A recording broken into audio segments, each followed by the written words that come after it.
Painted, Painless Learning. તો start કરીએ બેટા। અહીંયા આગળ આપણે આજનું સેશન છે અને ગતિ અને એના જે નિયમો છે એની આપણે ચર્ચા કરવાની છે, બરાબર। પહેલા શરૂઆતમાં ટૂંકમાં થોડી જાણકારી આપી દઉં કે આ જે ચેપ્ટર છે એમાં આપણે બળની ચર્ચા કરવાની છે। આમ તો બધાને ખબર જ હશે, બરાબર। ન્યૂટન ચાચાનો પહેલો નિયમ એટલે N1 લખું છું, ન્યૂટનનો બીજો નિયમ N2 લખું છું, ન્યૂટનનો ત્રીજો નિયમ। સામાન્ય જાણકારી છે આવ, બરાબર। અને આમાંથી એક માર્કના પ્રશ્નો આવે છે। હાવ સામાન્ય જાણકારી છે ને આમાંથી એક માર્કના પ્રશ્ન આવે છે। પહેલા થોડી આપણે 2 મિનિટ માટે આનું ઇન્ટ્રોડક્શન, થોડી પ્રસ્તાવના બાંધી લઈએ, પછી આપણે આગળ વધીએ। રેડી? ચલો ભાઈ, ન્યૂટનનો જે પહેલો નિયમ છે ને બળની વ્યાખ્યા આપે છે। જેને ખબર હોય એના માટે બહુ સારી વાત છે, ના ખબર હોય તો યાદ રાખી લો કે પહેલા નિયમ પરથી બળ એટલે શું કહેવાય, એની સમજૂતી, એની વ્યાખ્યા, એની પ્રસ્તાવના, બધી જ જાણકારી આપણને મળે, બરાબર। અને જે પહેલો નિયમ છે એને જડત્વનો નિયમ કહેવાય છે, બરાબર। જે પહેલો નિયમ છે એને જડત્વનો નિયમ પણ કહેવામાં આવે છે। બીજા નિયમ પરથી આપણને બળનું સૂત્ર મળે છે, બરાબર। બળનું સૂત્ર એટલે એમ બોલી શકાય એનું મૂલ્ય મળે છે, બરાબર। કયું સૂત્ર મળે છે બધાને ખબર હશે, F બરાબર માં, બરાબર। F બરાબર શું આવશે? Force is equal to ma, યા તો એમ લખાય ફાધર ઇઝ ઇક્વલ ટુ માં, બરાબર। જેમ તમારે યાદ રાખવું છે તો યાદ રાખી લેજો, F is equal to ma। તો બીજા નિયમ પરથી તમને આનું સૂત્ર મળે છે। ત્રીજા નિયમની વાત કરીએ તો ત્રીજો નિયમ છે ને ત્રણેય નિયમમાં સૌથી ઈઝી યાદ રાખવામાં અને જલ્દી સમજાઈ જાય એવો છે, બરાબર। આઘાત અને પ્રત્યાઘાત બેના મૂલ્ય સરખા હોય પણ દિશા કેવી હોય તો કે એકબીજાથી વિરુદ્ધ હોય। તો ત્રીજો નિયમ છે ને એ બળની દિશાની વાત કરે છે। કોની વાત કરે છે? બળની દિશા। બળ લાગે છે તો કે યસ, પહેલો સવાલ, બળ લાગે છે તો કે યસ, બરાબર। તો એ વ્યાખ્યા પરથી ખબર પડે। કેટલું લાગે છે તેના સૂત્ર પરથી ખબર પડે। કઈ દિશામાં લાગે તો કે ત્રીજા નિયમની મદદથી આપણે જાણી શકીએ। તો બળના ત્રણેય નિયમ છે એ આપણને અલગ અલગ પ્રકારની સમજૂતી આપે છે। પરીક્ષામાં પ્રશ્ન આવે છે અને બરાબર યાદ રાખી લેજો। રેડી? ચલો બાળકો, અહીંયા સુધી રેડી છે?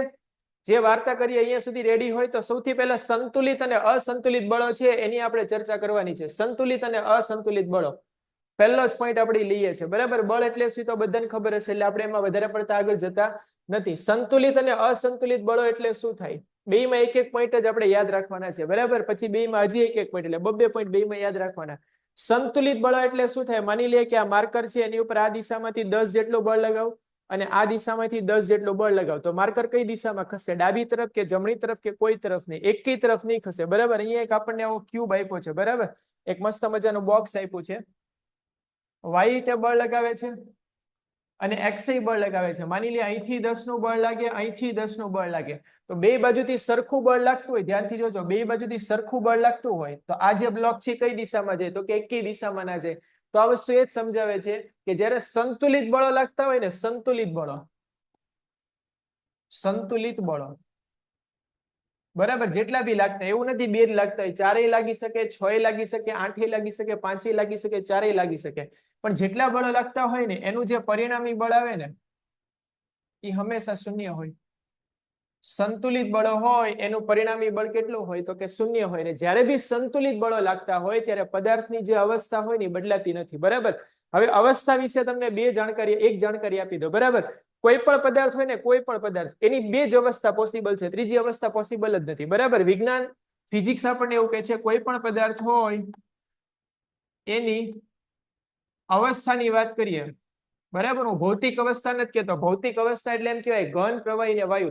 તો પદાર્થની અવસ્થા ગતિ પ્રમાણે કઈ હોઈ શકે તો કે બે જ હોઈ શકે, કાં તો પદાર્થ સ્થિર હોઈ શકે અથવા પદાર્થ છે ગતિમાં હોઈ શકે, બસ બે જ રીતે હોઈ શકે, આની સિવાય ત્રીજી કોઈ પોસિબિલિટી નથી। દાખલા તરીકે અહીંયા આગળ હું ભણાવું છું, બરાબર, તો અત્યારે હું સ્થિર અવસ્થામાં છું, પણ આ માર્કર છે એને આમથી આમ ફેરવું છું, થોડી વાર માટે ગતિમાં આવે છે, પંખો છે ગતિમાં હોઈ શકે, બરાબર, બંધ હોય તો સ્થિર હોઈ શકે। તો આજુબાજુના કોઈ પણ પદાર્થને જોશો તો આ બે માંથી એક જ જવાબ મળશે, કાં તો સ્થિર અથવા ગતિ। તો હવે સંતુલિત બળો શું કહે છે કે પદાર્થની કોઈ પણ અવસ્થા હોય એમાં ક્યારેય ફેરફાર ના થાય જો સંતુલિત બળો લાગતા હોય તો। જો અસંતુલિત બળો લગાવીએ, અસંતુલિત બળો, બરાબર, એટલે દોરડા ખેંચની રમત કરીએ આપણે, બરાબર। આ બાજુ આપણે 6 માણસો મળીને દોરડું ખેંચીએ છીએ, 6 માણસો, 6 men, બરાબર, અને પેલી બાજુ ખાલી 2 જ માણસોને રાખીએ છીએ અને બધા માણસો છે એ સરખા છે, સરખા કદ કાઠીના છે એવું આપણે ધારી લઈએ, બરાબર। એવું નથી કે અહીંયા 2 જોરદાર જાડિયા માણસ લઈ આવ્યા, અહીંયા આગળ 6 માણસો છે ને આપણે હાવ હલકા એવા માણસો લઈ આવ્યા, બરાબર છે? ના ના, સાંભળી લો પહેલા, અહીંયા જે માણસો લીધે એવા જ માણસો અહીંયા લેવાના. 6 માણસો આ તરફ ખેંચે, 4 માણસો આ તરફ ખેંચે, એવું માની લઈએ કે કોઈ પણ એક માણસ છે ને 10 ન્યૂટન જેટલું બળ લગાવે તો 6 એ 6 મળીને 60 ન્યૂટન જેટલા બળથી ખેંચશે આ તરફ, અને આ 2 મળીને 20 ન્યૂટન જેટલા બળથી ખેંચશે. તો હાવ સામાન્ય બુદ્ધિની વાત છે કે આ બ્લોક છે ને એ આ તરફ ખેંચાઈ આવશે. અહીંયા કયું બળ લાગે છે, સંતુલિત કે અસંતુલિત? તો કે અસંતુલિત. 20 જેટલું બળ આમ લાગે છે એટલે આપણે એને +20 કહી દઈએ, કારણ કે આ પ્લસ દિશામાં છે. આ દિશામાં છે ને આપણે માઇનસ કહી દઈએ તો -60. 20 માંથી 60 જાય તો -40. તો જો આ દિશામાં નેટ બળ કેટલું લાગે તો કે -40. બરાબર, આ દિશામાં નેટ બળ કેટલું લાગતું હશે, -40. એટલા માટે આ પદાર્થ છે આ તરફ ખસવા લાગશે. તો સંતુલિત બળો હોય, સંતુલિત બળો સમજો, એનું પરિણામી બળ હંમેશા શૂન્ય હોય, અને અસંતુલિત બળો હોય એનું પરિણામી બળ શૂન્ય હોતું નથી, એ શૂન્યતર હોય છે. શબ્દ યાદ રાખજો, શૂન્યતર. આવો શબ્દ આવશે, શૂન્યતર એટલે શૂન્ય ના હોવું. પેન્ટેડ એપ્લિકેશન ધોરણ 6 થી 12 ના વિદ્યાર્થીઓ માટે અપડેટ થઈ ચૂકી છે. આ એપ્લિકેશનમાં શું છે, બધા જ વિષયના વિડીયોઝ છે, ગુજરાતની બેસ્ટ ફેકલ્ટી દ્વારા લાઈવ લેક્ચર્સ છે, આઈએમપી પ્રશ્ન છે, ટેસ્ટ સિરીઝ છે, અને ગુજરાતના તમામ વિદ્યાર્થીઓ સાથે તમે તમારી કમ્પેરિઝન કરી શકો છો. ગેમિફિકેશન છે અને બીજું ઘણું બધું. તો તમે એપ્લિકેશન ડાઉનલોડ ન કરી હોય તો ડિસ્ક્રિપ્શનમાં લિંક આપી છે, હમણાં જ પ્લે સ્ટોર ઉપર જાઓ અને એપ્લિકેશન ડાઉનલોડ કરો. બરાબર, શૂન્ય સિવાયનું ગમે હોઈ શકે, 5 હોઈ શકે, 10 હોઈ શકે, 40 હોઈ શકે, 20 હોઈ શકે, -5 હોઈ શકે, કોઈ પણ આંકડો હોઈ શકે, 0 ના હોય. તો યાદ રાખજો. ચલો ભાઈ, આ બળો વિશે જાણકારી બધાને ક્લિયર હોય તો આપણે આગળ વધીએ. હવે અહીંયા સુધી ક્લિયર હોય બેટા, એકવાર ક્લિયર લખી દો એટલે આપણે આગળ વધીએ. હવે આપણે વાત કરીએ છીએ જડત્વના નિયમ વિશે. બરાબર, સ્કૂલમાં ક્યારેક ક્યારેક આ શબ્દ તમારા ટીચરે કોઈ વિદ્યાર્થીને તો કીધું જશે કે તું જડ જેવો છે, કે તું જડ જેવી છે, કીધું જશે આવું. બોલો, સાચી વાત છે ખોટી વાત છે? ક્લિયર? Okay, very good. ચલો ભાઈ આગળ વધીએ.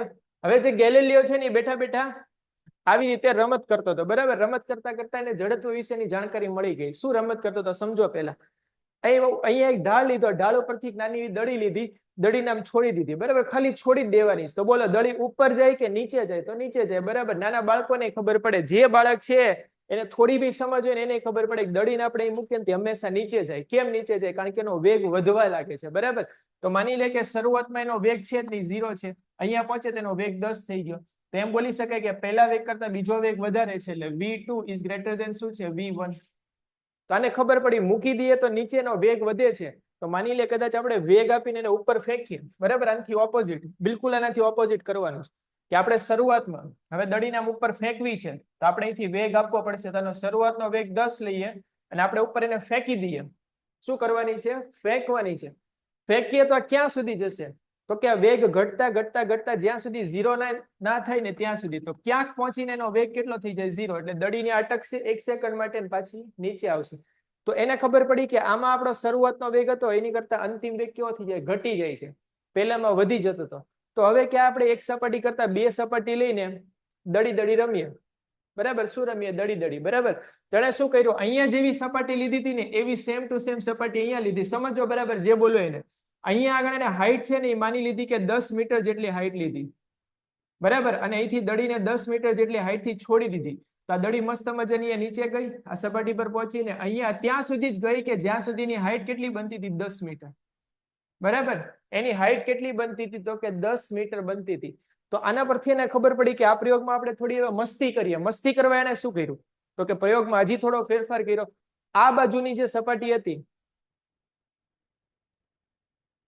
આ બાજુની જે સપાટી હતી એને એમને રાખી દીધી. બરાબર, અહીંયા આપણે ખૂણો અંદાજિત ધારી લે કે 30 નો ખૂણો છે અને અહીંયા આપણને 30 નો ખૂણો જ મળતો હતો.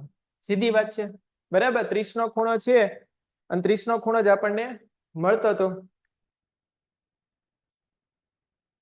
હવે અહીંયા આગળ આપણે થોડો ફેરફાર કરીએ. અહીંયા આગળ કે આપણે એ જ સપાટી છે એને અહીંયા અમને મૂકી દીધી. બરાબર, અહીંયા હાઈટ આપણે કેટલી લીધી? તો કે 10 મીટર લીધી. અહીંયા ખૂણો કેટલો રાખ્યો? 30 નો ખૂણો રાખ્યો અને આ સપાટી આપણે આ રીતે પકડી લીધી. બરાબર, જેવો દડાનીથી છોડ્યો એટલે શરૂઆતમાં આપણે આ જે સપાટી આમ હતી ને એને થોડી આપણે ઉપર રાખી છે. 30 ના ખૂણા કરતા ઉપર કરીએ 40 થાય, 50 થાય, 60 થાય. તો આપણે એવું માની લે શરૂઆતનો ખૂણો છે ને 60 નો ખૂણો છે. શરૂઆતનો ખૂણો કેટલો છે? તો કે 60 નો ખૂણો. બરાબર, સમજો. અને આ હાઈટ કેટલી છે? 10. તો દડી અહીંથી ઉતરશે, સપાટી પર જશે, આ સમતલ સપાટી ને અહીંયા ઉપર જશે. કેટલી ઉપર? તો કે અહીંયા 10 મીટરની હાઈટ આવે ને ત્યાં સુધી જ ઉપર જશે. કેટલી હાઈટ આવે 10 મીટર બરાબર અને એને અંતર ઓછું કાપવું પડશે ઢાળ એને ઓછો ચડવો પડશે કારણ કે જલ્દીથી ઊંચાઈ એને મળી જશે કારણ કે આ સપાટી ઉપર છે એટલે બરાબર હવે એ શું કરે છે બીજી વાર તો કે બીજી વાર આ સપાટીને થોડી નમાઈ દીધી સપાટીને શું કરી નમાઈ દીધી દળીને પાછી ત્યાંથી છોડવાની તો સપાટી પર ક્યાં સુધી જશે તો કે જ્યાં આગળ એની 10 મીટરની હાઈટ આવે ને જો ધ્યાનથી જોજો આ 10 મીટરની હાઈટ છે ત્યાં સુધી જશે પછી સપાટીને હજી નમાવી તો 10 મીટરની હાઈટ હોય ને ત્યાં સુધી જશે તો આ સપાટીને આપણે નમાવતા જઈએ બરાબર આ સપાટીને આપણે આમ નમાવતા જઈએ તો આ દડીને અંતર કેવું કાપવું પડે વધારે કાપવું પડે જો પહેલી સપાટીમાં એને થોડુંક જ અંતર કાપવાનું આટલું જ તે બીજીમાં એને થોડું વધારે કાપવાનું ત્રીજીમાં એને થોડું વધારે કાપવાનું આ સપાટીને હજી નમાઈ દો તો ચોથી સપાટીમાં કદાચ એને વધારે અંતર કાપવું પડશે કારણ કે અહીંયા આગળ એની હાઈટ 10 થઈ જશે બરાબર તેને ખબર પડી કે આ સપાટીને નમાવતા નમાવતા નમાવતા નમાવતા નમાવતા નમાવતા હાવ આપણે સમતલ બનાવી દઈએ તો શું થાય તો કેવું માની શકાય કે અહીંથી આપણે દડીને છોડી દીધી ને તો આ સપાટીમાં 10 મીટર જેટલી હાઈટ લગભગ અનંત અંતરે જઈને પ્રાપ્ત કરશે કેટલા અંતરે અનંત અંતરે આનો મતલબ એવો થાય કે અહીંથી પદાર્થ છે એને આપણે છોડી દઈએ અને પછી ગતિની અવસ્થામાં આવે તો ક્યાં સુધી ગતિ કરશે અનંત સુધી આવું ગેલેલિયોએ ધારી લીધું પણ આવું પોસિબલ થતું નથી કારણ કે જ્યારે અહીંથી દડો હોય એ આપણે છોડી દઈએ અને જો સામે સપાટી સમતલ હોય તો દડો અમુક હદ સુધી આગળ જશે બરાબર ગેલિલિયો તો એવું હતું કે જયા જ કરશે પણ એવું નથી થતું અમુક હદ સુધી આગળ જશે પછી અટકી જાય છે કેમ કારણ કે એને ઘર્ષણ નડે છે બરાબર તો આના કારણે ગેલિલિયોને ખબર પડી કે પિક્ચરમાં કંઈક તો એવું હોવું જોઈએ કે દડી છે એ અનંત અંતર સુધી જવાને બદલે વચ્ચે અટકી જાય છે મતલબ ઘર્ષણ બળ લાગવું જોઈએ શરૂઆતમાં એને ઘર્ષણ બળ શબ્દ ખબર નહોતી એવી ખબર પડી ગઈ હતી કે બળ લાગે છે તો બળ વિશેની સમજૂતી ગેલિલિયોને અહીંથી મળી હતી બરાબર તો આપણે આટલી વાર્તા આમાં કરવાની છે ચલો એની પછી નેક્સ્ટ વેરી ગુડ ચલો સરસ થઈ ગઈ પાછી રેડી ચલો હવે આવે છે ન્યૂટનની ગતિનો પહેલો નિયમ પણ આ નિયમ સમજતા પહેલો નિયમ સમજતા પહેલા જડત્વ વિશે જાણકારી હોવી જોઈએ બોલો બેટા જડત્વ એટલે શું કહેવાય તમારામાંથી કોણ મને જવાબ આપશે જડત્વ એટલે શું કહેવાય જડત્વ મારે શબ્દ ના લખવું હોય તો એની જેવો જ એક શબ્દ છે એના દ્વારા હું જડત્વ છે એની સમજૂતી આપી શકું એક જ શબ્દમાં શું શેના દ્વારા ખબર પડે કે કોઈનું જડત્વ વધારે છે કે ઓછું છે શું કહે છે સ્થિરતા પાટીદાર કઈ લખે તો છે સ્થિરતા ખબર ના પડી સ્થિરતા કેવા માંગતો હશે કદાચ દળ યશ ભાઈ જે યશ છે એ જવાબ આપે છે સાચો જવાબ છે બરાબર યશ એવું કહે છે કે જડત્વનો મતલબ જ થાય દળ બરાબર જડત્વનો મતલબ જ શું થાય દળ દાખલા તરીકે એક નાની એવી માખી હોય તેને દળ હોય અને એક હાથી હોય એને દળ હોય માખીને આપણે આમ હલાવી હોય તો આપણે થોડુંક બળ લગે ને આમ કરીને હલાવીએ કે હા બીજી વાત છે હાથીને હલાવવો હોય તો આપણે ના હલાવી કે કારણ કે આપણું બળ છે ઓછું પડે ને આગળ બરાબર આપણી જેવા 50 માણસો ભેગા થાય તો કદાચ હાથીને હલાવીએ કે બરાબર તો જડત્વ વિશેની જાણકારી છે એ આપણે આ રીતે લઈ શકીએ આ જ ઉદાહરણ આપણે સાયકલ અને બસ દ્વારા લઈ શકીએ સાયકલ પડી હોય અથવા ટુ વ્હીલર પડી હોય બરાબર કોઈ પણ ટાઈપની ટુ વ્હીલર ગાડી એને તમારે આમ થોડી આમ ખસેડવી હોય ચલાવવી હોય હલાવી હોય ભલે બંધ અવસ્થામાં હોય તો આપણે આપણા બળ દ્વારા એને હલાવી ચલાવી શકીએ એનું જડત્વ છે એને આપણે તોડી શકીએ અને એની અવસ્થા બદલી શકીએ પણ એની બદલે રિક્ષા પડી છે એક બસ પડી છે ટ્રક પડ્યો છે બરાબર આપણી જે 50 માણસો આવી જાય ને તો એ ખસશે નહીં બરાબર કારણ કે આખી વસ્તુ એવી છે શું કહે છે પદાર્થની મૂળ અવસ્થા અને રેડી બરાબર છે ભાઈ કાનજી શું નામ છે કાનજી દેસાઈ પદાર્થ જે અવસ્થામાં હોય ને એ અવસ્થામાં રહેવાનો પ્રયત્ન કરે એને જડત્વ કહેવાય બરાબર એટલે સ્કૂલમાં તમને ક્યારેક ક્યારેક એમ કે તું તો જડ જેવો છે સ્કૂલમાં એમ કે ટીચર લઈને આવજો ટીચરની સોરી હોમવર્ક લઈને આવજો બરાબર આપણે ના લઈને જઈએ કેમ વર્કિંગ નથી કરતી એસી ચલો ભાઈ આગળ વધીએ હવે ન્યૂટનનો પહેલો નિયમ પણ એ જ કહે છે કે જ્યાં સુધી અહીંયાથી વાંચીએ જ્યાં સુધી કોઈ પદાર્થ પર અસંતુલિત બાહ્ય બળ ના લાગે બરાબર અસંતુલિત બાહ્ય બળ ના લાગે ત્યાં સુધી તે પદાર્થ સ્થિર અવસ્થામાં હોય તો સ્થિર અવસ્થામાં રહે અને ગતિમાન અવસ્થામાં હોય એટલે કે અચળ વેગી ગતિ કરતો હોય તે પોતાની અચળ વેગી ગતિ શું કરે છે ચાલુ રાખે છે આ નિયમને શું કહે છે ન્યૂટનની ગતિનો પહેલો નિયમ કહે છે જ્યારે પરીક્ષામાં નિયમ પૂછાય કે ન્યૂટનની ગતિનો પહેલો નિયમ લખો અને સમજાવો તો 3 વાક્ય તો મગજમાં ફિક્સ જ હોવા જોઈએ સૌથી પહેલા તો નિયમ બીજા વાક્યમાં એમ લખવાનું કે ન્યૂટનની ગતિનો પહેલો નિયમ એ જડત્વનો નિયમ જ છે ન્યૂટનની ગતિનો પહેલો નિયમ એ જડત્વનો નિયમ જ છે બીજું કઈ અલગ તો છે નહીં ત્રીજા વાક્યમાં એમ લખવાનું ન્યૂટનની ગતિનો પહેલો નિયમ છે એ બળની વ્યાખ્યા આપે છે બળની સમજૂતી આપે છે બરાબર આટલું તો પહેલા લખી જ દેવાનું પછી તમારે એકાદું ઉદાહરણ તમારી રીતે જે સેટ કરવું હોય તમે કરી શકો બરાબર જે બી કરવું હોય ચલો ભાઈ, એની પછી આવે છે જડત્વ. તો જડત્વ એટલે એ જ વસ્તુ છે હમણાં કીધી એ પ્રમાણે કે પદાર્થ પર જ્યાં સુધી અસંતુલિત બાહ્ય બળ ના લાગે ત્યાં સુધી પદાર્થ પોતાની જે અવસ્થા હોય, જે બી અવસ્થા, કાં તો સ્થિર અથવા ગતિમાન, એ જાળવી રાખવાનો પ્રયત્ન કરે એને શું કહેવાય? જડત્વ કહેવાય. 3 પ્રકારના જડત્વ છે. પરીક્ષા માટે આઈએમપી છે, તૈયાર કરીને જજો. બરાબર. એક જડત્વ છે સ્થિર સ્થિતિનું જડત્વ છે, બીજું છે ગતિનું જડત્વ, અને ત્રીજું છે દિશાનું જડત્વ. બરાબર. દિશા મીન્સ શું આવશે? તો કે ડાયરેક્શન. ચલો, એની પછી જડત્વના 3 પ્રકાર છે. એને એક એક ઉદાહરણ આપીને સમજાવો. પરીક્ષામાં આ બી આવે છે, ઘણીવાર આવી રીતે પ્રશ્ન આવે છે કે જડત્વના 3 પ્રકારો લખો અને કોઈ પણ એક જડત્વ ઉદાહરણ સાથે સમજાવો. કોઈ પણ એક સમજાવવાનું. બરાબર. સ્થિર સ્થિતિનું, યા તો ગતિનું અથવા દિશાનું, કોઈ પણ એક સમજાવવાનું પૂછાય છે. ત્રણેય નથી પૂછાતા, પણ એકાદું પૂછાઈ શકે. તો આને તૈયાર કરીને તમારે જવાનું છે. બરાબર. તો ચલો, સૌથી પહેલા સ્થિર સ્થિતિનું જડત્વ એટલે શું છે તેનું એક ઉદાહરણ લઈ લે. દાખલા તરીકે સ્થિર બસમાં ધારો કે કોઈ વ્યક્તિ ઉભો હોય અને બસ અચાનક ચાલુ થાય. બરાબર. કારણ કે પેલા સ્થિર હતી, બસ ઓચિંતાની ચાલુ થાય તો બધાને ખબર છે કે ચાલુ થાય ને બસ આગળ જવાનો પ્રયત્ન કરે એટલે આપણી બોડી, જે બી વ્યક્તિ ઉભો હોય એની બોડી થોડી પાછળ જવા પ્રયત્ન કરશે, કારણ કે આપણું બોડી છે એ સ્થિર જ રહેવા માંગે છે. બસ આગળ ગઈ એટલે આપણને પાછળ તરફ ધક્કો લાગે છે. બરાબર. પાછળની તરફ આપણી બોડી નમી જાય છે. તો તમે આમાં એ લખી શકો. ગતિનું જડત્વ હોય તેમાં કોઈ વસ્તુ ગતિમાં છે એવું ઉદાહરણ લેવાનું. બરાબર. તો અહીંયા લખવાનું, વ્યક્તિ જો અચળ વ્યક્તિ સુરેખ માર્ગ પર ગતિ કરતી મોટર કારમાં સીટ પર બેઠેલી હોય અને તે વ્યક્તિ પણ મોટર કારના વેગ જેટલા વેગથી ગતિ કરે છે. બરાબર. અને હવે જો એ મોટર કાર હોય ને આપણે ઓચિંતાની બ્રેક મારીએ, પહેલા એ જે મોટર કાર હતી એ કઈ અવસ્થામાં? તો કે ગતિમાન અવસ્થામાં હતી. સામે ગાય આવી ગઈ. બરાબર. બકરી આવી ગઈ, ગધેડો આવી, ગમે આવી ગયું. ઓચિંતાની કાર હોય કે જે કઈ બી વ્હીકલ, એને આપણે બ્રેક મારીએ તો આપણી બોડી હોય હંમેશા શું કરે? બ્રેક મારી. એટલે આગળ જાય પાછળ જાય? વિચારીને જવાબ આપજો.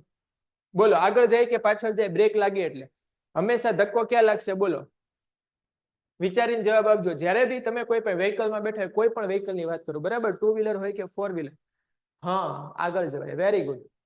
આવો સિમ્પલ પ્રશ્ન બી પરીક્ષામાં આવે છે, એટલે યાદ રાખીને જજો. તો આપણી જે બોડી હોય, જે વ્યક્તિ અંદર બેઠું છે એની બોડી છે, શરીરની બોડી આગળ તરફ નમી જાય છે. દિશાનું જડત્વ, દાખલા તરીકે આવી રીતે 2 વ્હીલર અથવા 4 વ્હીલર ચલાવીશ. બરાબર ને, મારે આ તરફ વળાંક લેવો છે. બરાબર. આ તરફ વળાંક લેવો હોય ને તો ગાડીને આ તરફ નમાવવા માટે મારી બોડીને આ તરફ નમાવવું પડે. તમે ધ્યાનથી જોજો, તમે સાયકલ ચલાવતા હશો ને ત્યારે બી આવું જ કરશો.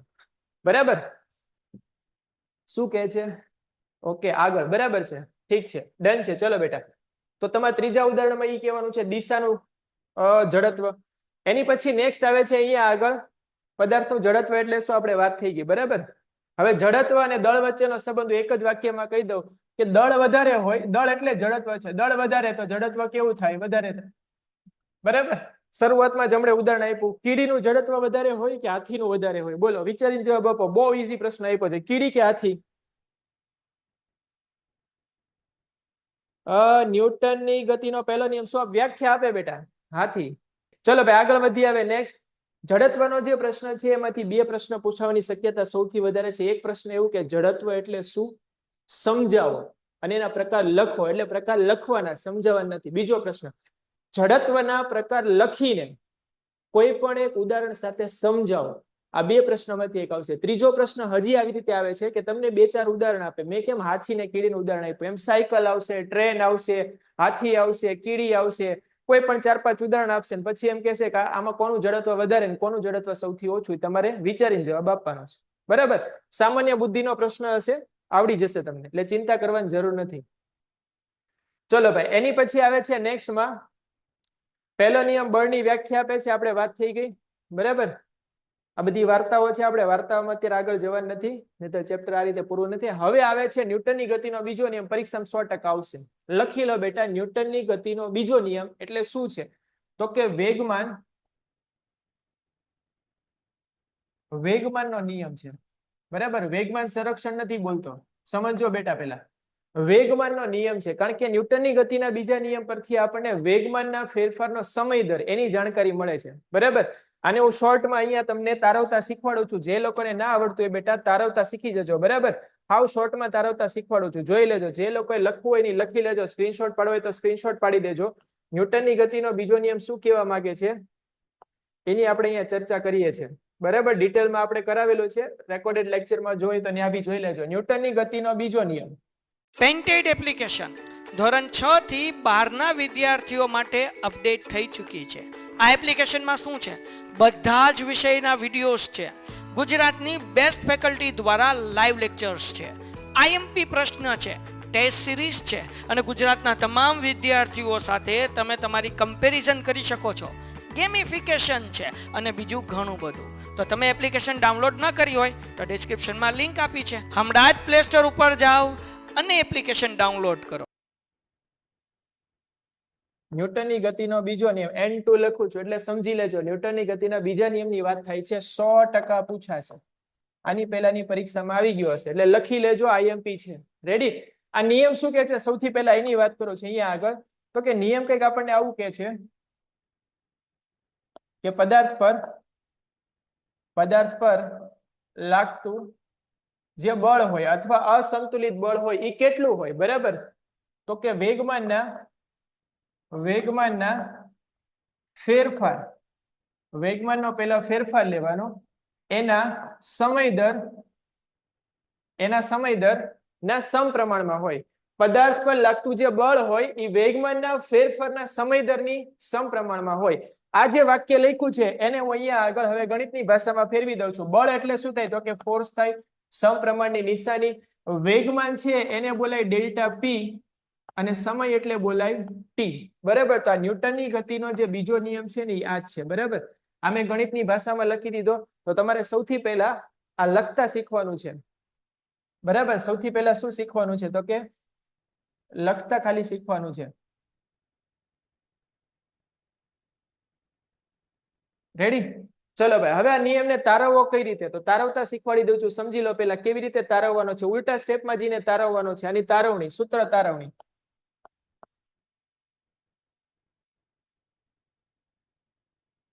આની સૂત્ર તારવણી છે એને હું છેલ્લેથી ચાલુ કરું છું. હમણાં જ આપણને ખબર પડી ગઈ કે બળ એટલે શું થાય? તો કે વેગમાનમાં જે ફેરફાર થાય છે, વેગમાન એટલે પી થાય. બરાબર? એના ફેરફારનો સમય દર. જ્યારે સમય દર શબ્દ આવે એટલે સમય હંમેશા નીચે આવે. આ વિજ્ઞાનનો નિયમ છે. બરાબર? 10મા ધોરણમાં કેટલી બધી વાર આવો સમય દર શબ્દ આવશે. સમય દર એટલે સમયને નીચે લેવાનો. બરાબર? કોઈ પણ સૂત્ર હોય તો વેગમાનના ફેરફારનો આ સમય દર છે. હવે વેગમાનનો ફેરફાર એટલે કે શું થાય? તો એને ઉપર લઈ જાઉં છું. બરાબર? વેગમાનનો ફેરફાર એટલે એવું કહેવાય કે જે બીજી વારનું વેગમાન હોય એમાંથી પહેલી વારનું વેગમાન આપણે માઇનસ કરવાનું. બરાબર? હવે વેગમાન છે એ શું કે બધાને ખબર હોય. વેગમાન એટલે P બરાબર mv સૂત્ર પરથી. બરાબર? mv એટલે શું? તો કે દળ અને વેગનો ગુણાકાર. બરાબર? આ સૂત્ર પરથી શરૂઆતનું વેગમાન હોય એને આપણે P1 કહીએ અને અંતિમ વેગમાન હોય એને આપણે P2 કહીએ. બરાબર? તો શરૂઆતનું વેગમાન એટલે m1 u થાય અને અંતિમ વેગમાન એટલે શું થાય? m1 એ લખવાની જરૂર નથી. બરાબર? m જ લખી દો. mu થાય અને અંતિમ વેગમાન એટલે mv થાય. અહીંયા શરૂઆતનો વેગ લેવાનો, અહીંયા અંતિમ વેગ લેવાનો. બરાબર? અને આ સૂત્રમાં કન્ફ્યુઝ ના થવાય એટલે અહીંયા લખી દો કે વેગમાન બરાબર શું થાય? તો કે દળ ગુણ્યા વેગ. આ સૂત્ર પરથી આપણે બે વાર આ સૂત્ર લખવાના છે. P1 નું સૂત્ર અને P2 નું સૂત્ર. હવે વેગમાનનો ફેરફાર એટલે શું? તો કે P2 માઇનસ P1. તો અહીંયા P2 ની કિંમત મૂકી દઈએ. શું આવશે? તો કે mv માઇનસ mu. આમાંથી આપણે કોમન શું લઈ શકીએ? તો કે m. તો કૌંસની અંદર વધે v ઓછા u. સમજી લેજો બેટા, અહીંયા આમાંથી m કોમન, આમાંથી m કોમન, તો v ઓછા શું વધે? તો કે u વધશે. હવે ખાલી આ કિંમત છે ને એને પકડીને અહીંયા મૂકવાની છે. આમાં આપણું ફોકસ ખાલી આની ઉપર જ હોવું જોઈતું, તે આપણે લઈ આવ્યા. બરાબર? તો અહીંયા આગળ આ જે સૂત્ર હતું આ સૂત્રને આપણે સમીકરણ નંબર 1 આપી દઈએ અને આને આપણે એમ કહી શકીએ કે ન્યૂટનના બીજા નિયમ મુજબ. બરાબર? આખી સૂત્ર છે ને ફરીવાર લખી દઉં છું. ન્યૂટનના બીજા નિયમ મુજબ f ચલે છે શું થાય? તો કે ડેલ્ટા p ના છેદમાં t થાય. અને આપણે સમીકરણ નંબર શું કહી દઈએ? તો કે બીજું કહી દઈએ. બરાબર? તો સમીકરણ 1 માં જે ડેલ્ટા p ની કિંમત છે ને અહીંયા મૂકી દઈએ એટલે આપણું સૂત્ર છે એ લગભગ અહીંયા આગળ શું થઈ ગયું? તો કે તરવાઈ ગયું. બરાબર? f એમનેમ, ચલનની નિશાની એમનેમ, ડેલ્ટા p હોય ને લખાય m, v ઓછા u લખાય, છેદમાં શું લખાય? તો કે t લખાય. રેડી? અહીંયા સુધી રેડી છે બેટા? શું કહે છે થર્ડ નિયમ? ભાઈ થર્ડ નિયમ તો પૂછાય, એ તો હાવ ઈઝી છે. બરાબર? થર્ડ નિયમ તો હાવ ઈઝી છે. અહીંયા સુધી રેડી છે? બોલો બેટા, અહીંયા સુધી રેડી છે? તો હવે આગળ તો f બરાબર શું લખી શકાય? તો કે આવું કઈક હતું. f ચલે છે આવું હતું, m કૌંસમાં v ઓછા u હતું અને છેદમાં શું હતું? તો કે t હતું. આ નિશાની કાઢી દઈએ ને તો અહીંયા આગળ આપણે કોઈ સમપ્રમાણતાનો અચળાંક મૂકવો પડે, બરાબર. મૂકી દઈએ પિક્ચરમાં એક સમપ્રમાણતાનો અચળાંક મૂકી દઈએ કે અહીંયા લખી દઈએ m v ઓછા u અને છેદમાં શું લખી દઈએ t. આ સૂત્ર થઈ ગયું. અહીંયા ખાલી એક જ વાક્ય લખવાનું કે અહીં k બરાબર 1 મૂકતા, એટલે k ને પિક્ચરમાંથી પેલા કાઢી નાખવાનો. છેલ્લે કાઢવું હોય તોય વાંધો નહીં, શરૂઆતમાં k ને કાઢવું હોય તોય વાંધો નહીં. પેલા પિક્ચરમાં લાવવાનો, એનું મૂલ્ય 1 બને ને ચંચલ બેટા નીકળ, બરાબર. એટલે આ જ સૂત્ર છે. હવે આવું બની જશે f બરાબર એકડો લખવાની જરૂર નથી, m કૌંસમાં v ઓછા u છેદમાં t. આ જે સૂત્ર છે ને એ કોનું સૂત્ર છે ખબર છે? પ્રવેગનું સૂત્ર છે. તો અહીંયા લખી શકાય m ને m ગુણાકારમાં આ પ્રવેગનું સૂત્ર છે. તો સૂત્ર આવી ગયું f બરાબર ma. આ તારવવાનું છે. આટલી તારવણી કરો એટલે તમને પૂરેપૂરા માર્ક્સ મળી જશે, બરાબર. 4 માર્કનો પ્રશ્ન આવે છે. વેરી મોસ્ટ એમપી છે, વેરી મોસ્ટ એમપી. જે લોકોએ સ્ક્રીનશોટ લેવો હોય લઈ લેજો. અહીંયા આગળ કારણે લખી દઉં છું, કારણ કે પ્રવેગ બરાબર v ઓછા u છેદમાં શું થાય t થાય, બરાબર. લખી લેજો બેટા, જેને સ્ક્રીનશોટ લેવી સ્ક્રીનશોટ લઈ લેજો. એકદમ શોર્ટમાં સમજાયો છે તમને. પછી આપણે આગળ વધીએ. ચલો એની પછી નેક્સ્ટ ડન છે.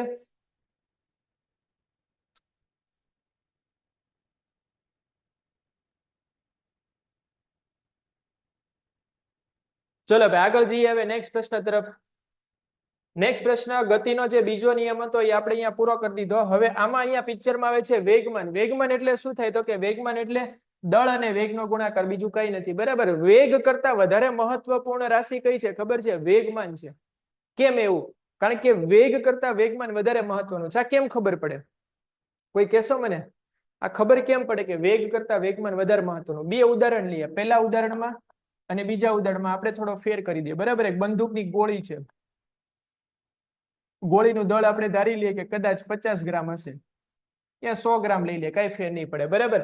આ ગોળી છે એનું દળ આપણે ફિક્સ કરી દીધું. આ ગોળીને આપણે હાથથી આમ ફેંકીએ કોઈ ઉપર, તેની અસર કઈ નહીં જોવા મળે, બરાબર. બંદૂકની ગોળી હાથમાં લેવાની, કોકને ડરાવવાની ટ્રાય કરવાની, ઉભો રહે હું તને ગોળી મારું છું, તે કઈ ડરશે નહીં. પણ એ જ ગોળીને બંદૂકમાં નાખવાની, સામે બંદૂક રાખીને કહેવાનું બેટા હવે જો, એ તરત ડરી જશે. કેમ? કારણ કે હવે એની પાસે વેગય છે, જોરદાર વેગ છે, અને દળ ભલે ઓછું રહ્યું. એની જે અસર હતી વેગમાન એટલી બધી વધારે હશે કે સામેનો માણસ છે એનું કદાચ ત્યાં મૃત્યુ થઈ શકે. આ જ ઉદાહરણને આપણે બીજી રીતે જોઈએ, બરાબર. આ જ ઉદાહરણને આપણે બીજી રીતે જોઈએ. અહીંયા આગળ કે કોઈ હાથી છે, બરાબર. હાથીનું દળ બહુ વધારે હોય. હાથીનું દળ બહુ વધારે છે. મને નથી ખબર કેટલું છે, પણ અંદાજે ધારી લઈએ કે 500 કિલોગ્રામ છે. આટલું તો હશે જ, આઈ થિંક, અથવા એનાથી વધારે હશે, બરાબર. 500 કિલોગ્રામ છે અને એનો વેગ છે ને 1 મીટર પ્રતિ સેકન્ડ છે. બહુ ઓછો વેગ છે, બહુ ઓછો વેગ. હાથીનો વેગ કેવો છે? બહુ ઓછો. છતાં બી આની અસર બહુ વધારે હશે, કારણ કે હાથી છે એટલો બધો વિશાળ છે. ભલે ધીરે ધીરે આવે છે, પણ જો કોકને જરીકે અડી જાય ને, તે માણસ થી જે વ્યક્તિ હોય એનું પત્તું કપાઈ જાય, બરાબર. તો વેગ કરતા વેગમાન છે ને બહુ વધારે અગત્યની રાશિ છે. એનો એસઆઈ એકમ તમારે જોવાનો છે. શું થાય? તો કે આના પરથી આનો એકમ કિલોગ્રામ છે, આનો એકમ મીટર પ્રતિ સેકન્ડ છે. તો કિલોગ્રામ મીટર પ્રતિ સેકન્ડ થાય, CGHS માં થાય ગ્રામ સેન્ટીમીટર પ્રતિ સેકન્ડ થાય, બરાબર. અને વેગની દિશા હંમેશા વેગમાનની દિશામાં હોય. વેગમાનની સદિશ રાશિ છે. ચલો એની પછી next, elephant is less than well. હા બેટા, વેલ માછલી કરતા તો ઓછું જ હશે, સાચી વાત છે. વેલ માછલીમાં ઘણા બધા એલિફન્ટ આવી જતા હોય, ઢગલાબંધ. પણ વેલ માછલી તો મેં નથી જોયેલી ટીવી સિવાય, બરાબર. અવતાર મૂવીમાં જોયેલી છે, બાકી તો ક્યાંય જોયેલી નથી. આ ન્યૂટનની ગતિનો બીજો નિયમ છે, PDF માં આપેલો છે. હવે આપણે સીધા ત્રીજા નિયમ તરફ જઈએ છીએ. બોલો બેટા, ત્રીજો નિયમ બધા લોકોને આવડતો છે. હાવ એટલે હાવ ઈઝી છે. CGHS એકમ પૂછાય. હા, CGHS એકમ પૂછાય છે, બરાબર. ચલો એક વસ્તુ કહેવાની રહી ગઈ અહીંયા આગળ. બળનો એકમ શું છે? બધાને ખબર હશે. બોલો બેટા, બળનો એકમ શું છે? બહુ સિમ્પલ સવાલ છે. તો કે ન્યૂટન. બધાને ખબર છે. બળનો એકમ કયો છે? ન્યૂટન. પણ બળનો CGHS એકમ કયો છે? તો કે ડાઇન. બળનો CGHS એકમ કયો છે? તો કે ડાઇન. બળનો જે SI એકમ હોય ને એની કરતા CGHS એકમ નાનો હોય, બરાબર. તો પરીક્ષામાં એવું પૂછાય છે કે 1 ન્યૂટન હોય ને એમાં કેટલા ડાઇન હોય? બોલો, કેટલા ડાઇન હોય? 1 ન્યૂટન હોય એમાં કેટલી ડાઇન સમય હોય? બરાબર. 10 ની કેટલી? 720 ના. ખોટો જવાબ છે. CGHS એટલે CGHS નું ફૂલ ફોર્મ સેન્ટીમીટર ગ્રામ સેકન્ડ. 10 ની ઉપર 5 ઘાત હોય ભાઈ, જે ના ખબર હોય યાદ રાખી લેજો. 10 ની ઉપર 5 ઘાત, 10 ની ઉપર 5 ઘાત એટલે એમ લખાય 1 ની પાછળ 5 મીંડા. કેટલા મીંડા? 5 મીંડા. એકની પાછળ 5 મીંડા હોય તેમ લખાય 1 લાખ. એટલે એમ બોલી શકું કે એકલો જે ન્યૂટન છે ને એ 1 લાખ ડાઈન ને લઈને બેઠેલો છે. કેટલી ડાઈન ને લઈને બેઠેલો છે? 1 લાખ ડાઈન. બરાબર. આ સમજવા માટે રમૂજી લેંગ્વેજમાં હું ડાઈન ડાઈન બોલું છું. બરાબર. બાકીને ડાઈન બોલાય. ડાઈન. ઓલી ડાઈન નહીં, ભૂતળી વાળી. બરાબર. ચુડેલ, પ્રેત આત્મા, ઈ ડાઈન નથી. આ પણ આપણે સમજવા માટે એવું સમજી લઈએ કે ન્યૂટનમાં કેટલી તાકાત છે કે 1 લાખ ડાઈન ને લઈને બેઠો છે. બરાબર. પણ 1 લાખ શબ્દ યાદ રાખવા માટે છે. યાદ શું રાખવાનું? 10 ની ઉપર 5 ઘાત. રેડી? બહુ જોરદાર કહેવાય મારો હારો. આપણે તો રાત્રે 12 વાગે કદાચ 4 રસ્તે જવાન થાય તો બી ડર લાગે. સાચી વાત ને? ચલો ભાઈ, હવે આપણે હતા ક્યાં આગળ? તો કે ન્યૂટનની ગતિના ત્રીજા નિયમમાં હતા. બોલો, ત્રીજો નિયમ કોણ કહેશે? હું તમારી પાસે આશા રાખું છું ત્રીજો નિયમ છે ને બધાને આવડતો હશે. શું કહે છે? થર્ડ નિયમમાં આઘાત અને પ્રત્યાઘાતની વાત છે. હા, બરાબર છે. કાં તો આઘાત અને પ્રત્યાઘાત એવા શબ્દ બોલવાના, અથવા પ્રતિક્રિયા બળ અને ક્રિયાબળ એવા શબ્દ વાપરવાના. ક્રિયાબળ અને પ્રતિક્રિયા બળ કોઈ પણ શબ્દ વાપરો. આપત, ઘાત, પ્રત્યાઘાત, સમાન. ઓકે, આઘાત. કોઈ જવાબ આપી શકશે? માઇક ઓન કરીને બોલો. પેન્ટેડ એપ્લિકેશન ધોરણ 6 થી 12 ના વિદ્યાર્થીઓ માટે અપડેટ થઈ ચૂકી છે. આ એપ્લિકેશનમાં શું છે? બધા જ વિષયના વિડીયોઝ છે. ગુજરાતની બેસ્ટ ફેકલ્ટી દ્વારા લાઈવ લેક્ચર્સ છે. આઈએમપી પ્રશ્ન છે, ટેસ્ટ સિરીઝ છે, અને ગુજરાતના તમામ વિદ્યાર્થીઓ સાથે તમે તમારી કમ્પેરિઝન કરી શકો છો. ગેમિફિકેશન છે અને બીજું ઘણું બધું. તો તમે એપ્લિકેશન ડાઉનલોડ ન કરી હોય તો ડિસ્ક્રિપ્શનમાં લિંક આપી છે. હમણાં જ પ્લે સ્ટોર ઉપર જાઓ અને એપ્લિકેશન ડાઉનલોડ કરો. Every motion has. ચિરાગ જવાબ આપે છે એવરી મોશન હેઝ એન્ટી. કઈક કે તો છે, ખબર નથી પડતી. સર સ્ક્રીન ચોંટી જાય છે. સ્ક્રીન બેટા ક્લિયર છે. આપણે વચ્ચે બંધ થઈ ગઈ હતી એકવાર, પણ આપણે એની ચર્ચા કરી લીધી. સ્ક્રીન તો રેડી છે, અહીંયા બરાબર આવે છે. ચિરાગ બોલો ભાઈ. ચિરાગને આપણે મોકો આપીએ. શું કે છે ચિરાગ?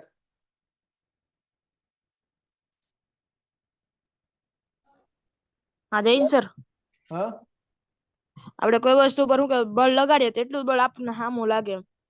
હા, બરાબર છે. સરસ. પદાર્થ પર લાગતી આપત, ઘાત અને પ્રત્યાઘાત સમાન હોય છે. યસ ભાઈ, પાટીદાર જવાબ આપે છે અહીંયા આગળ કે આઘાત અને પ્રત્યાઘાત હોય ને હંમેશા સમાન હોય. આઘાત અને પ્રત્યાઘાત હોય. બરાબર. આ બે શબ્દ આવવા જોઈએ કે આઘાત અને પ્રત્યાઘાત હોય. બરાબર. એ હંમેશા સમાન હોય, પણ આની દિશા જમણી બાજુ, તો આની દિશા કેવી હોય? તો કે ડાબી બાજુ. બરાબર. તેમ બોલાય કે આઘાત અને પ્રત્યાઘાત સમાન મૂલ્યના હોય, પણ વિરુદ્ધ ક્યાં હોય? તો કે દિશામાં હોય. બરાબર. અને આ વસ્તુ છે આપણે એવરીડે ની લાઈફમાં દરેક કે દરેક જગ્યાનો ઉપયોગ થાય છે. ખાલી ન્યૂટને તો આપણને એની જાણકારી આપી છે. આ ન્યૂટન હતો ને ત્યારે ત્યાં નિયમ તો અસ્તિત્વમાં હતો જ તે, પણ એને ખાલી એક શબ્દના સ્વરૂપમાં લખી દીધું ને એવું કીધું કે અમારો ત્રીજો નિયમ છે. બાકી પહેલા હતું જ તે. બરાબર. બીજા કોઈ ઉદાહરણ આપી શકશે આના? આઘાત અને પ્રત્યાઘાતના કોઈ ઉદાહરણ આપી શકશે આમાં? બોલો. શું કે છે? Example rocket. યસ, રોકેટ એનું બેસ્ટ એક્ઝામ્પલ છે. કારણ કે રોકેટ શું કરે છે? દાખલા તરીકે પેન એક રોકેટ છે. બરાબર. તો રોકેટમાં જે ઈંધણ હોય, ફ્યુલ હોય, બળી જાય એટલે નીચેની તરફ શું મારે છે? તો કે જમીનને ધક્કો મારે. જમીન તો હલવા નથી, કારણ કે જડત્વ. બરાબર. તો રોકેટ ઓટોમેટિક ક્યાં જાય છે? તો કે ઉપર જાય છે. સીધી વાત છે, ઉપર જવાનું છે. તો આમાં આઘાત અને પ્રત્યાઘાત બેનું મૂલ્ય સરખું છે, પણ આઘાત અને પ્રત્યાઘાતની એક અગત્યની વસ્તુ એ છે કે જેની ઉપર આઘાત લાગે છે ને જેની ઉપર પ્રત્યાઘાત લાગે છે એમાંથી કોઈ પણ એક જ ગતિમાં આવી શકે. ક્યારેક બે ગતિમાં આવે, ક્યારેક બે ગતિમાં ના આવે, એવું પોસિબલ છે. બરાબર. આપણે અત્યારે એમાં ડિટેલમાં નહીં જઈએ. બંદૂકમાંથી ગોળી છૂટી પડી જવી. Very good. સરસ. ગનમાંથી ગોળી નીકળી જવી. ઓકે, બરાબર છે. Very good. સરસ. ચલો ભાઈ, એની પછી નેક્સ્ટ આવે છે વેગમાન સંરક્ષણનો નિયમ. સમજાવો અને સાબિત કરો. વેગમાન સંરક્ષણનો નિયમ. તો કોઈ પણ પ્રક્રિયા થાય ને એની પહેલાનું વેગમાન અને પ્રક્રિયા થયા પછીનું જે કુલ વેગમાન હોય. 10 મિનિટ. પ્રક્રિયા થયા પહેલાનું વેગમાન અને પ્રક્રિયા થયા પછીનું વેગમાન હોય એ હંમેશા સરખું હોય, એટલે એને બોલાય વેગમાન સંરક્ષણનો નિયમ. બરાબર. વિજ્ઞાનમાં 4 પ્રકારના સંરક્ષણના નિયમ આવે છે. એમાં 2 નિયમ તમારે 9મા ધોરણ સુધીમાં ભણી લીધા છે તમે, અને બાકીના 2 નિયમ 11 સાયન્સમાં આવશે. એટલે ટોટલ 4 સંરક્ષણના નિયમ છે, જેની ઉપર આખું જે ફિઝિક્સ છે ને આખું ફિઝિક્સ આખા બ્રહ્માંડનું એ ટકેલું છે. બરાબર. 2 તો તમને નિયમ ખબર જ છે. એક તો દળ સંરક્ષણનો નિયમ આવે, બધાને આવડે. બરાબર. દળ સંરક્ષણનો નિયમ થી બધાને આવડે છે. દળનું ક્યારેય સર્જન થતું નથી. બરાબર છે, દળનો વિનાશય થતો નથી, એનું હંમેશા એક સ્વરૂપમાંથી બીજા સ્વરૂપમાં શું થાય છે, રૂપાંતર થાય, બધાને આવડે. વેગમાન સંરક્ષણનો નિયમ છે જે આપણે અત્યારે ચર્ચા કરીએ છીએ, આ બીજો નિયમ છે. એની પછી આવે છે વિદ્યુત સંરક્ષણનો નિયમ, જે તમારે 11 સાયન્સ લેશો ત્યારે ભણવાનો આવશે. અને એની પછી આવે છે રેખીય વેગમાન સંરક્ષણનો નિયમ. બરાબર, રેખીય વેગમાન સંરક્ષણનો નિયમ. આ 4 નિયમ આવે છે, 4 નિયમ ભણો એટલે એમાં આખું ફિઝિક્સ હોય ને આવી જાય. અત્યારે આપણે ફિઝિક્સમાં ડિટેલમાં નથી જતા, અત્યારે આપણે એવું કહી શકીએ કે ખાલી બધાની થોડી જાણકારી લઈએ છીએ. બરાબર, કોન્સેપ્ટ ખાલી સમજીએ છીએ, ડિટેલમાં તમારે 11 સાયન્સમાં આવશે ભણવાનું. હા, ઉર્જા સંરક્ષણ એ બી બરાબર છે, ઉર્જા સંરક્ષણ. બરાબર, ઉર્જા સંરક્ષણ એટલે દળ અને વેગમાન સંરક્ષણનું સમન્વય જ છે, બીજું કઈ નથી. રેડી, એટલે અલગ નિયમમાં આપણે નહીં જઈએ. ચલો ભાઈ, વેગમાન સંરક્ષણનો નિયમ જે રીતે કીધું એ પ્રમાણે તમારે યાદ રાખવાનું છે કે કોઈ પણ પ્રક્રિયા થાય એની પહેલાનું વેગમાન અને પ્રક્રિયા થયા પછીનું જે વેગમાન હોય એ હંમેશા કેવું હોય છે, સરખું રહે છે, અચળ રહે છે. આને શું કહેવાય છે, તો કે વેગમાન સંરક્ષણનો નિયમ કહેવાય છે. નિશ્ચિત પ્રમાણનો નિયમ બેટા કેમેસ્ટ્રીમાં આવે, હું અત્યારે ફિઝિક્સની વાત કરું છું, ભૌતિક વિજ્ઞાન. સમજો બેટા, દળ પ્રમાણનો નિયમ અને નિશ્ચિત પ્રમાણનો નિયમ એ આખું કેમેસ્ટ્રીમાં આવે છે. એમાં બે તત્વોને ભેગા કરવાની વાત છે, એટલે એમાં નિશ્ચિત પ્રમાણમાં ભેગા કરવા પડે. ત્યારે મેં સમજાવ્યું હતું કે ભૂ બનાવવું હોય પાણી તો 2 હાઇડ્રોજન લાવવા જ પડે ને 1 ઓક્સિજન લાવવો પડે, તો જ એમાંથી ભૂ બને. ભૂ એટલે શું બને, તો કે H2O, નહીતર ના બને. બરાબર, તો નિશ્ચિત પ્રમાણમાં બે ભેગા થવા જોઈએ, નહીતર ના હાલે. ચલો ભાઈ, આ નિયમ તમારે યાદ રાખવાનો છે, વેરી મોસ્ટ આઈએમપી છે. એની પછી નેક્સ્ટ ટોપિક આપણી પાસે આવે છે અહીંયા આગળ. ખાલી બોલો, ટોપિક પૂરા થઈ ગયા. બળનો આઘાત એક ટોપિક વચ્ચે આપણે રહી ગયો છે, બળનો આઘાત. બોલો બેટા, બળનો આઘાત એટલે શું થાય, કોઈ કહેશો મને? બરાબર, અહીંયા ક્યાંક બળનો આઘાત તમને ટોપિક આપ્યો છે ઉપર નીચે. બરાબર, ફેરવી જોઈએ આમાં ક્યાંક હશે ઉપર નીચે. નહીં, બીજો નિયમ જ છે. હા, બસ આ બળનો આઘાત જ છે, પણ થોડી અલગ રીતે આપ્યો છે તમને.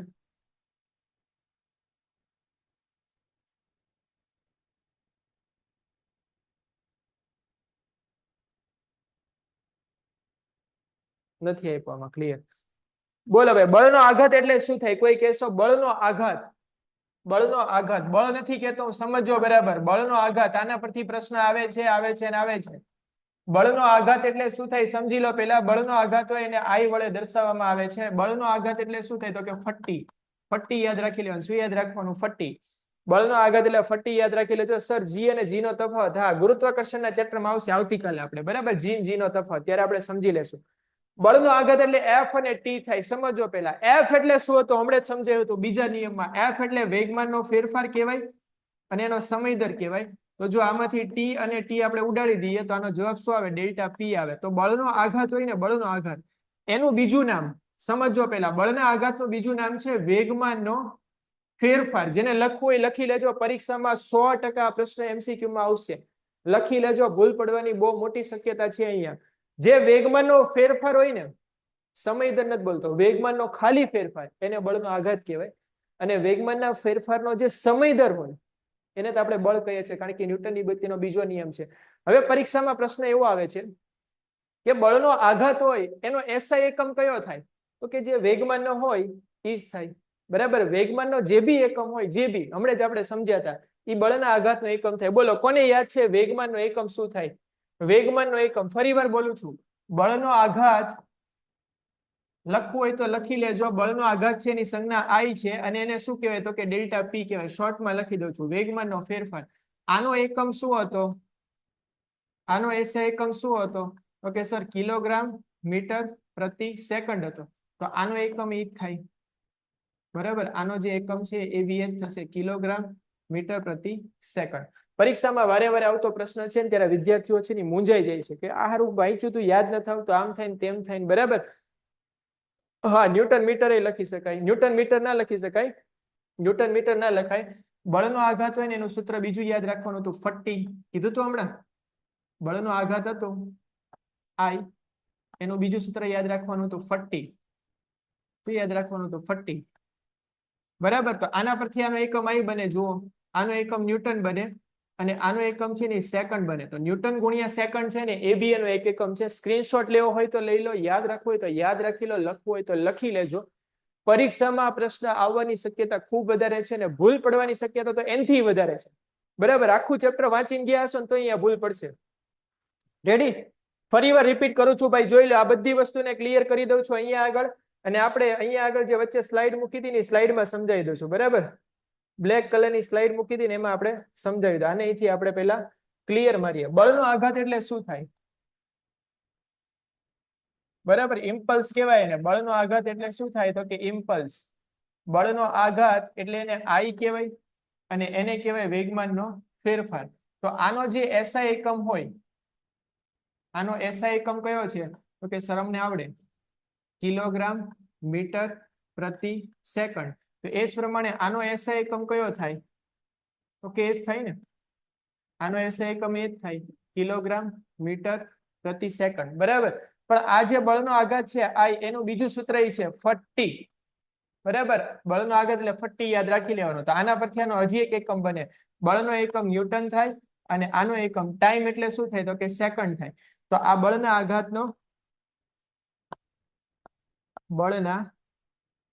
આઘાતનો અન્ય એકમ છે. અન્ય એકમ છે. રેડી? લખવું હોય તો લખી લેજો, યાદ રાખવું હોય તો યાદ રાખી લેજો. વેરી મોસ્ટ આઈએમપી છે આ. હા, એટલા માટે જ આપણે વેગમાન સંરક્ષણનો નિયમ છે ને ડિટેલમાં નથી લીધો. રેડી? ખાલી એની ઉપરથી સમજૂતી આપી હતી. ચોપડીમાં નથી, પહેલા આખી ડિટેલ આવતી હતી, હવે નથી આવતી. ઓકે, ચલો ભાઈ, અહીંયા સુધી ક્લિયર છે બધા લોકોને? આઈ થિંક આ ચેપ્ટર છે એના જે મેઇન કોન્સેપ્ટ, જેના જે મેઇન ટોપિક હતા એ બધા કવર કરી લીધા છે. કોઈને ડાઉટ હોય તો ફટાફટ પૂછી લો બેટા. 2 મિનિટનો ટાઈમ છે આપણી પાસે. અધરવાઇઝ આપણે લેક્ચર છે ને એને અહીંયા આગળ ટપ્પો પડી ગયો. Very good. ટપ્પો ટપ્પી બધું પડી ગયું ને તો કોઈ વાંધો નથી. બરાબર, ક્લિયર છે સર? વેરી ગુડ, ખૂબ સરસ. ડન છે બેટા. Painted Painless Learning.